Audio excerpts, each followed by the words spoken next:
You scroll through Instagram and see your college roommate posting from a rooftop bar in Miami. Your coworker just bought a brand new BMW. Your neighbor is renovating their kitchen for the third time. Meanwhile, you're eating leftover pasta and wondering if you're the only person who checks their bank account before buying groceries. What's going on here? How is everyone affording this? The answer is going to make you feel a lot better about your own finances, but it's also going to make you question everything you thought you knew about wealth in this country. Because the truth is, most of what you're seeing isn't real, not in the way you think it is. I'm Hamster. I've spent years studying personal finance, behavioral economics, and the psychology of money. Today, I'm going to pull back the curtain on the financial facades that surround us. And I promise, by the end of this video, you'll stop feeling behind. Walk through any suburban neighborhood and you'll see it. 2,500 square foot homes with manicured lawns, luxury SUVs in the driveway, Ring doorbells, and solar panels on the roof. The visual screams success. But let me tell you what those houses actually represent: financial quicksand. Financials. According to recent data, the median home price in the United States is hovering around $420,000. For a conventional mortgage with 20% down, that's an $84,000 down payment, which most people don't have. So they put down 3%, sometimes less. That means they're financing nearly the entire purchase. Run the numbers on a $420,000 mortgage at current rates, around 6.8%, and you're looking at a monthly payment of about $2,750.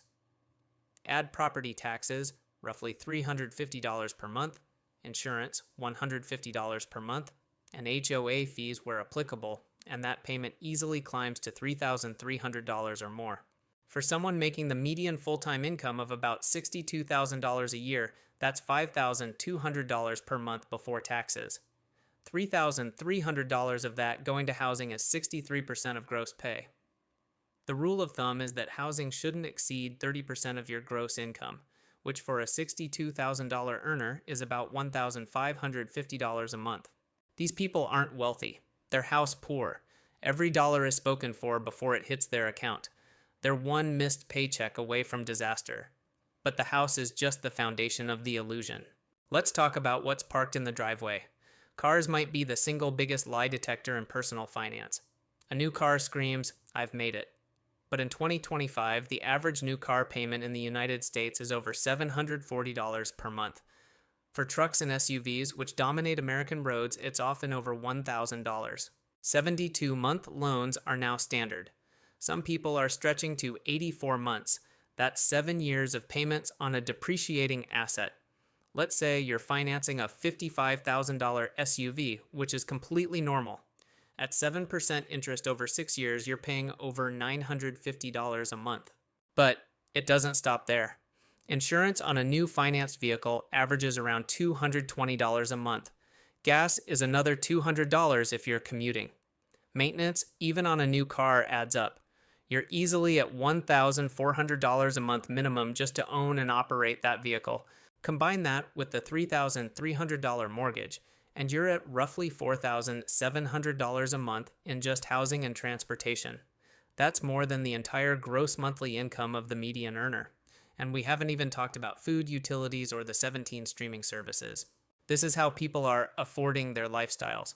They're not. They're financing the appearance of wealth while living in a state of permanent financial emergency. Now you might be thinking, okay, Hamster, but surely some people actually have money. What about net worth? Yes, but not nearly as much as you'd think. The Federal Reserve releases data on household wealth, and the numbers are staggering in how low they are. Under 35, median net worth approximately $39,000. That includes everything: home equity, retirement accounts, checking, and savings. Most people in this age group have essentially nothing. 35 to 44, median net worth climbs to about $135,000. That sounds better until you realize that for homeowners, the majority of that is tied up in home equity, which you can't spend unless you sell the house or take on more debt. Liquid net worth, actual cash or investments you can access, is often a fraction of that number. 45 to 54, median net worth approximately $247,000. These are people in their peak earning years, and the median household still has less than $250,000 in total assets. 55 to 64, median net worth approximately $365,000. 65 plus, median net worth approximately $410,000. Half of Americans have less than these numbers. The Instagram influencer lifestyle you're comparing yourself to is, statistically, built on leverage, not wealth. Here's another piece of the puzzle that nobody talks about. According to recent data, about 1/3 of adults aged 18 to 34 are living with their parents. That's not a small number.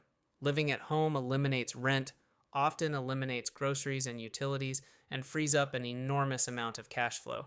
If you're making $45,000 a year and living with your parents, you might have $2,500 a month in true disposable income.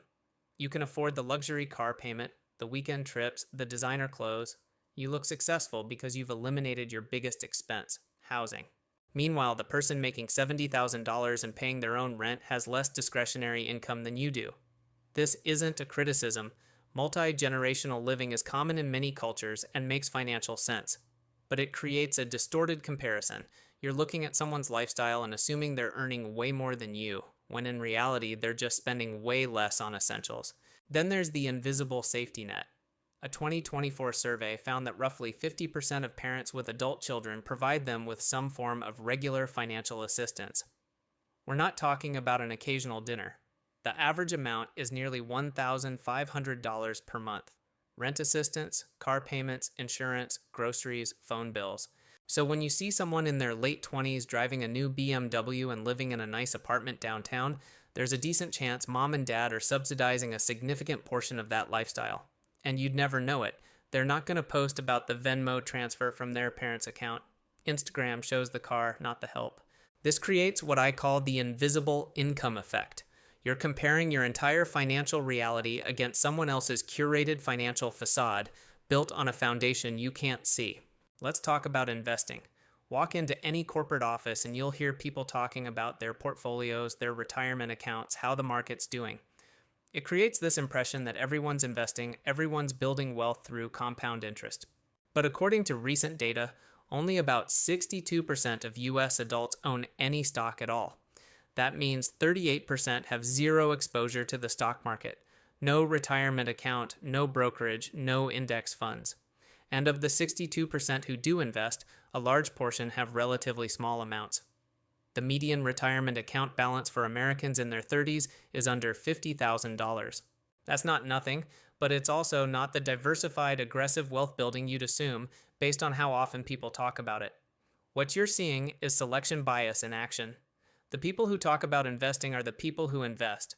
The people who don't have portfolios aren't broadcasting that fact, so you end up in environments where it feels like everyone's crushing it financially, when statistically, most people are barely keeping their heads above water. Even among higher earners, the data is not great. A study found that nearly 1 in 4 people earning over $100,000 per year still live paycheck to paycheck. How is that possible? Because income and wealth are not the same thing.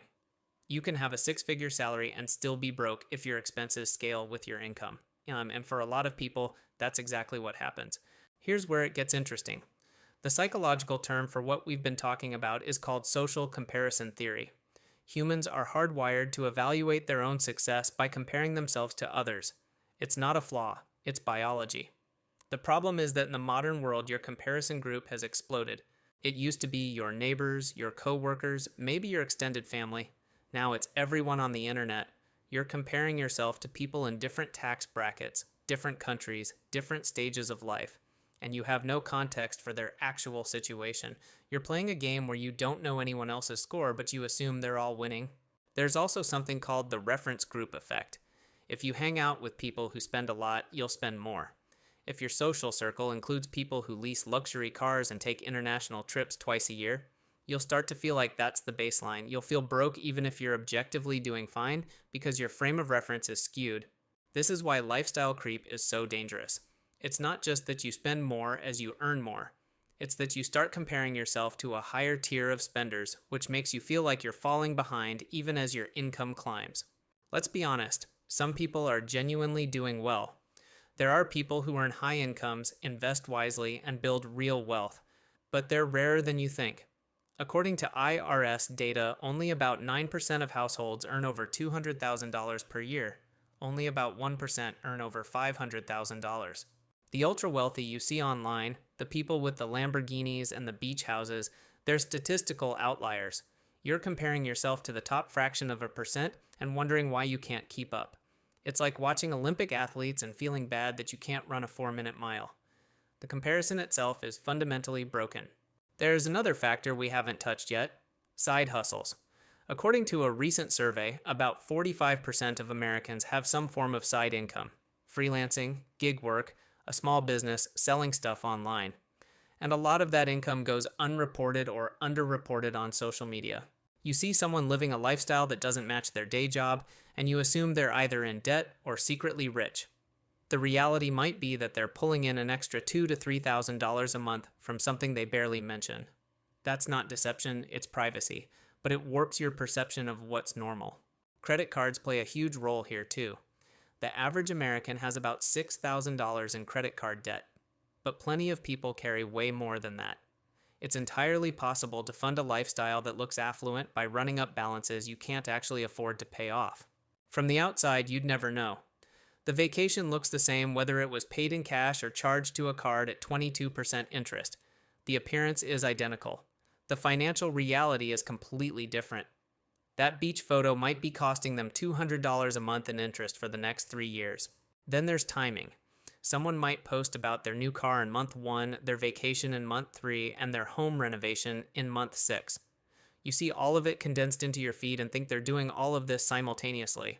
But in reality, they saved for the car for 2 years, used credit card points for the vacation, and the renovation was a small project stretched over 6 months. You're seeing the highlights compressed into a timeline that makes it look like constant luxury, when the actual experience was much more modest. Here's what this all means for you. If you're sitting there feeling like you're failing because you're not keeping up with the people around you, there's a very high chance you're doing better than you think. If you're saving anything, even $50 a month, if you're staying out of high interest debt, if you're investing even a small amount consistently, you're ahead of a massive portion of the population. The quiet financial wins don't get posted. Nobody's flexing about paying off their credit card or hitting a savings goal, but those are the things that actually matter. The lifestyle you're seeing around you is often a mixture of debt, family help, timing compression, and selective presentation. Some of it's real. A lot of it isn't. And the only person whose financial situation you actually know is your own. So, what do you do? First, get comfortable with the fact that you'll never have complete information about anyone else's finances. And that's liberating. You're not supposed to know. The comparison game is rigged from the start because you're comparing your internal experience, all the stress, uncertainty, and trade-offs, to someone else's external projection. You'll lose every time. Second, redefine what success actually looks like for you. Not what it looks like on Instagram, not what your parents think it should be, not what your high school friends are doing. What does financial stability mean in your actual life? For some, it's owning a home. For others, it's having 6 months of expenses saved. For others, it's being debt-free or being able to quit a job they hate without panicking. The moment you start chasing someone else's definition of success, you're back on that treadmill, running toward a finish line that keeps moving. Let's talk about the math of opting out. Suppose you're making the median $62,000. You rent a modest place for $1,400 a month instead of stretching for a $2,200 mortgage. You drive a paid-off 12-year-old car instead of financing a new one for $750 a month. Right there, you've freed up over $1,500 a month compared to someone trying to project success. That's $18,000 a year. In 5 years, that's $90,000, plus investment returns. If you're putting it to work, that's a down payment, a career change fund, or a year of freedom. But it requires being okay with looking less successful than you could appear to be. And look, I'm not saying live like a monk and never enjoy anything. That's miserable and unsustainable. But there's a massive difference between intentional spending on things that genuinely improve your life and reflexive spending to maintain an image. One builds wealth, the other burns it. You also have to get honest about what trade-offs you're willing to make. The person with the beautiful house might be working 70 hours a week and never sees their family. The person with the new car might be eating ramen 4 nights a week to make the payment. The person taking exotic vacations might have 0 retirement savings. Everyone is making trade-offs. The difference is that most people only show you the upside of their choices and hide the downside. You're seeing their vacation, not their credit card statement. You're seeing their car, not their stress about the payment. You're seeing their house, not the fact that they can't afford to furnish half the rooms. One more thing. If you're getting family help, own it. There's no shame in it. Multi-generational wealth transfer is how most people build financial stability. The shame comes from pretending you did it all yourself when you didn't. If your parents helped with a down payment, that's a gift, and it's a huge advantage. It doesn't make you less capable. It just means you had help. But when you pretend that help doesn't exist, you distort everyone else's perception of what's achievable. You contribute to the exact problem we've been talking about. The median American is not living large. The median American is scraping by, making trade-offs, and trying to project stability even when they don't feel it. If you're saving anything, if you're investing anything, if you're staying out of high-interest debt, you're doing better than a huge portion of the population. You're just not posting about it, and that's fine. Financial security is quiet. It doesn't announce itself. It doesn't need validation. It just accumulates in the background while everyone else is performing. Stop measuring your progress against someone else's highlight reel. Measure it against where you were a year ago. Are you better off now than you were then? That's the only comparison that matters. Everyone else is on their own timeline, with their own advantages, their own help, their own debt, and their own stress. You'll never have the full picture. So stop trying to compete with a mirage. The math is simple. Spend less than you earn. Invest the difference. Avoid debt. Repeat. It's not glamorous. It won't get you followers, but it works. And 20 years from now, while everyone else is still trying to look rich, you'll actually be building something real. Look, I get it. It's hard to watch people around you seemingly win at life while you're clipping coupons and driving a car with a questionable transmission. But here's what nobody tells you. Most of those people aren't winning. They're performing. And the performance is expensive, exhausting, and ultimately empty. The next time you see someone posting from their beach vacation or pulling up in a brand new truck, remember this conversation. Remember the numbers. Remember that what you're seeing is probably a carefully constructed facade, built on a foundation of debt, family money, or trade-offs they'll never mention. You're not falling behind. You're just refusing to play a game that's designed to make you lose.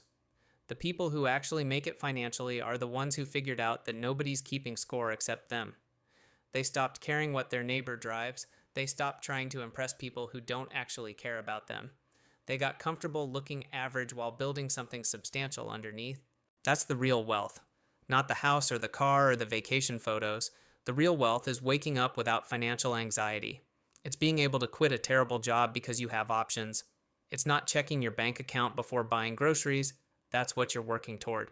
And if you're on that path, even if it's slow, even if it's boring, even if nobody notices, you're already ahead of most people. For the next 30 days, I challenge you to stop comparing. Unfollow or mute accounts that trigger envy. Write down one financial win each day, and at the end of the month, check your net worth.